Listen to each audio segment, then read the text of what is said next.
Oke, Bu Yanti, Ya. kalau memang tadi dari awal soal TPPU begitu, bisa nggak berikan gambaran kepada kami kenapa TPPU itu menjadi salah satu senjata utamanya begitu ya untuk memiskinkan tadi para koruptor.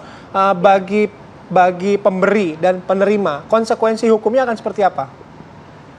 Ya, konsekuensi hukumnya orang yang korupsi kemudian TPPU double punishment, ya, 2 kali, karena memang TPPU adalah double crimes.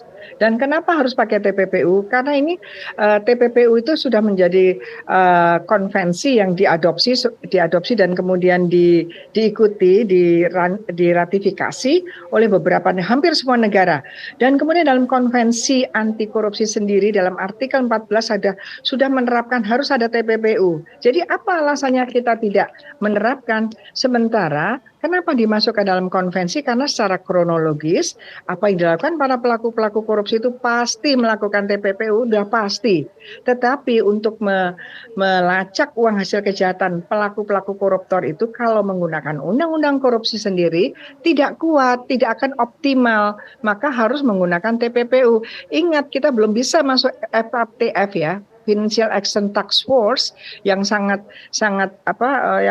ini ya, prominent ya, yang membuat negara kita tuh bagus angka korupsinya. Karena apa? Kita masih dicurigai nih sangat lambat menggunakan TPPU. Artinya apa? Artinya penegak hukum, pemerintah ini memang melindungi koruptor dari dirampas kembali. Hanya membiarkan dia di penjara. Penjaranya pun enak, di Sukamiskin. Ya udah, korupsinya nggak akan pernah turun-turun, malah semakin. Ini kan sekarang maaf ya, korupsinya sudah bukan lagi kalau orang kaya tuh crazy rich, ini ya crazy corruption ya. Jadi udah luar biasa. Jadi kalau kita tidak bebenah, Jaksa Agung saya berharap tidak ragu-ragu lagi, siapa saja buka saja. Karena kita negara ini bukan negara orang-orang tertentu, partai-partai tertentu, tapi negara yang masyarakatnya 260 juta yang memang memerlukan kesejahteraan sebagai janji dari para pejabat-pejabatnya. Demikian, jadi dengan TPPU itulah kita bisa menelusuri dimanapun, bahkan kalau uang itu bukan pada koruptornya. Menarik tadi Bu Yanti mengatakan bahwa penegakan hukum ini sebenarnya masih cukup lemah, Pak Hendra. Dari undang-undang korupsi ini masih belum kuat, seharusnya TPPU ini yang harus diterapkan. Apakah melihat seperti itu juga, Pak Hendra?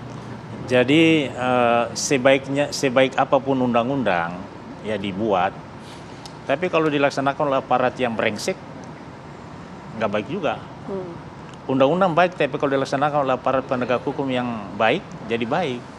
Jadi TPPU memang salah satu instrumen hukum yang harus digunakan untuk menjerat para pelaku korupsi dan menelusuri kemana uang itu mengalir. Tapi begini, saya lihat ini kasus ini luar biasa ini, korupsi yang nekat namanya. Karena pengadaan barang dan jasa 4.200 tower, tetapi yang dikerjakan hanya 956, uangnya sudah cair 100%. Oke. Ini korupsi nekat namanya. Jadi saya pikir penegak hukum dalam hal ini Kejaksaan Agung harus mengusut tuntas.